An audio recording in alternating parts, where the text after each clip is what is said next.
Kestabilan dan keharmonian yang sedia ada terjalin akan musnah jika nilai-nilai murni yang terkandung di dalam agama gagal dipelihara. Tegas Yang di-Pertuan Agong Sultan Ibrahim, kegagalan itu akan menyebabkan konflik dan akhirnya mengakibatkan krisis kemanusiaan. Justru Sultan Ibrahim mengajak seluruh umat Islam negara ini untuk menghayati pengajaran bermakna daripada ayat Al-Quran bersempena 10 hari terakhir bulan Ramadan. Kitab suci Al-Quran perlu dijadikan panduan dalam hidup masyarakat berbilang bangsa serta agama untuk saling hormat menghormati dan jangan bersangka buruk dengan orang lain. Sri Paduka Baginda berharap agar Malaysia sentiasa terpelihara dan terlindung daripada anasir-anasir melampau yang menggugat kesejahteraan sejagat.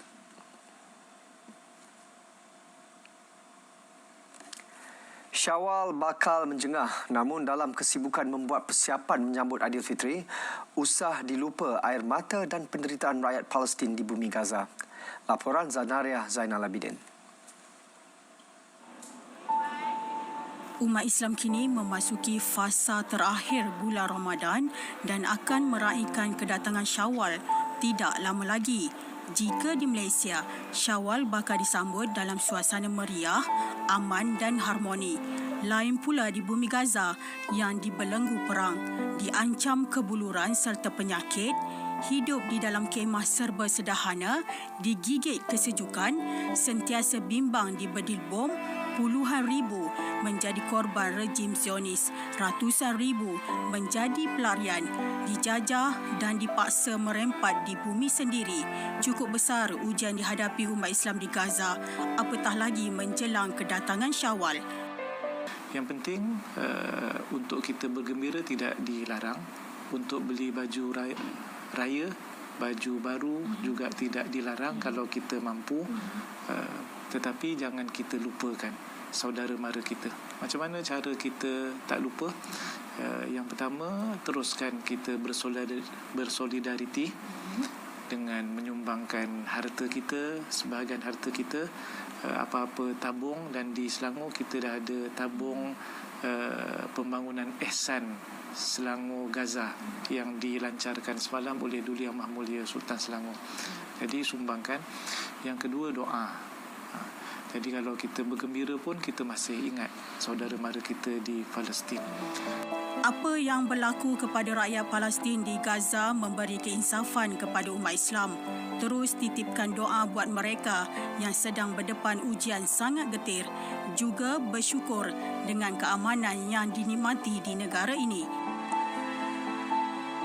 Jadi pertama dengan cara kita bersyukur.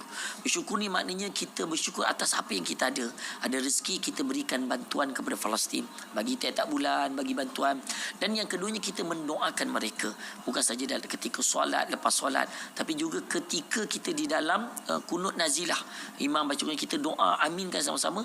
Ini antara amalan yang kita jangan tinggal. Walaupun kita seronok beraya, tapi kita tetap kena mengamalkan amalan-amalan ini. Di samping kita jangan melakukan pembaziran. Sebab apa? Apabila kita melakukan pembaziran, maknanya kita seperti tidak cakna dengan perkara-perkara yang berlaku di bumi Palestin, insya-Allah.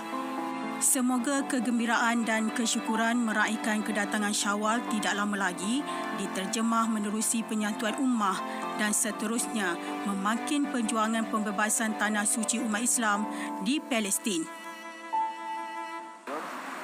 Beginilah suasananya ketika menjelangnya Syawal. Cukup meriah. Namun kita jangan lupa kesengsaraan yang dihadapi oleh saudara se-Islam kita di bumi Gaza dalam mempertahankan tanah air mereka. Laporan Zanaria Zainal Abidin, RTM.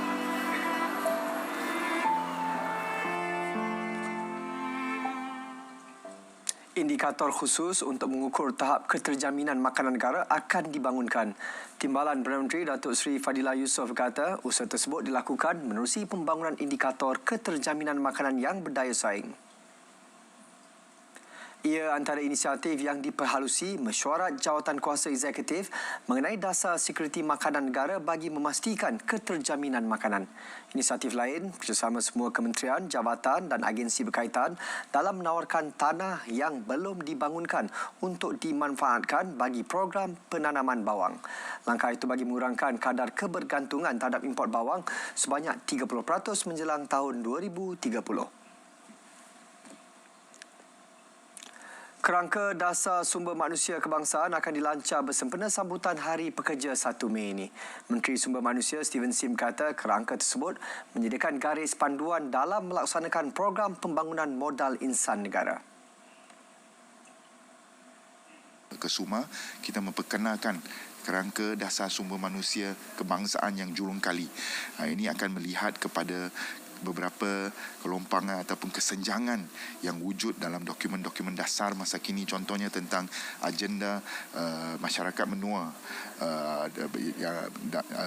agenda perkembangan teknologi AI, kecerdasan buatan, ekonomi hijau dan penglibatan wanita dalam sektor pekerjaan dan sebagainya. Ya, kita melihat kepada semua ini untuk merangka satu garis panduan dan strategi untuk memandu dasar-dasar dan juga program Kesuma. Mangsa terakhir yang dihanyutkan arus deras ketika menjala ikan di anak sungai berhampiran jalan KP 4 Palang 9 Kota Perdana Seri Kembangan ditemui lemas pagi tadi. Ketua Polis Daerah Serdang ACP AA An Balagan berkata mayat kanak-kanak berusia 4 tahun itu ditemukan di Lombong D Island kira-kira 7 km dari lokasi kejadian. Ia hasil laporan daripada orang awam yang menemui satu mayat kanak-kanak di Lombong berkenaan berhampiran jalan Puchong Cyberjaya. Pengecaman mayat kanak-kanak tersebut disahkan bapa mangsa.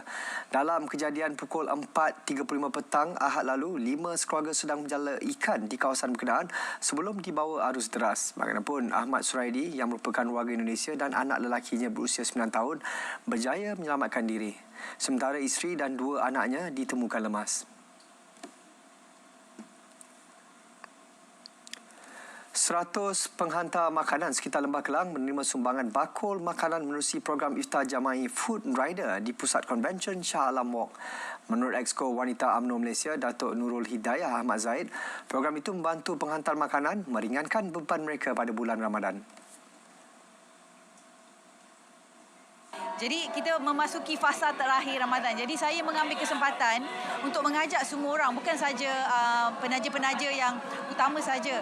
Sahabat-sahabat saya ada juga yang bagi sumbangan secara peribadi. Dan Alhamdulillah, kerana saya nak mengajak orang tentang besarnya pahala bersedekah, terutamanya bila kita memasuki fasa terakhir Ramadan ini. Selain bakul makanan, penerima sumbangan turut menerima kurta raya, sumbangan Al-Faruq eksklusif serta biskut raya.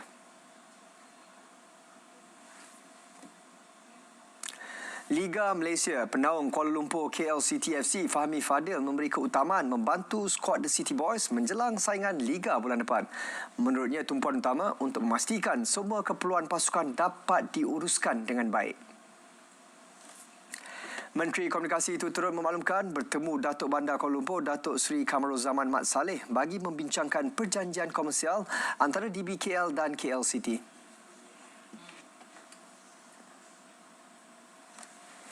Saya nak pastikan isu seperti gaji, isu seperti tahap kesiapsiagaan stadium ini. Jadi kita banyak fokus kepada beberapa perkara asas ni. Dalam pada itu, beliau turut akui kehadiran pemain tengah skuad Harimau Malaya Brandon Gunn yang baru menyertai KLCT dapat menyuntik elemen positif dalam pasukan.